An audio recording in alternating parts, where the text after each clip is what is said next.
လူသူလေးပါးနဲ့ဝေးပြီးဘယ်သူမှစိတ်ဝင်စားခဲ့တဲ့နေရာတစ်ခုကနေဇလန်းစားခဲ့တယ်ပြီးတော့ BA လို့ခိမီနီပညာရေးသုံးပြီးပထမဆုံးသဲလွန်စားကိုရှာခဲ့တယ် ဟုတ်ကဲ့ ပြီးတော့အဲ့ဒီသဲလွန်စားကိုအတီးပြုတ်ဖို့ဒေတာခန်ရဲ့ဘူးဒူတာကိုအားကိုပြီးမြေပြင်မှာခြေရခံလိုက်ခဲ့တယ်နောက်ဆုံးမှာတော့ဘယ်သူမှမထင်ထားတဲ့တဘာဝမြေပြိုမှုတစ်ခုကနေရတနာတိုက်ကြီးတစ်ခုလုံးကိုဖော်ထုတ်နိုင်ခဲ့တယ် အဓိကအမှတ်သားဆဲကတော့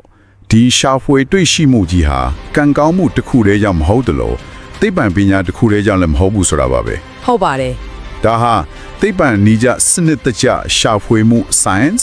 မြေပြင်မှာအသေးစိတ်စုံစမ်းမှု field work နဲ့ကြုံတောင့်ကြုံခဲ့တိုက်ဆိုင်မှု luck ဆိုလေအချက်၃ချက်ရဲ့ပြည့်စုံတဲ့ပေါင်းစပ်မှုကနေဖြစ်ပေါ်လာတဲ့အောင်မြင်မှုတစ်ခုပါ အဲ့ဒီသုံးခုလုံးညီးသွားတာပေါ့နော် ဟုတ်ပါတယ်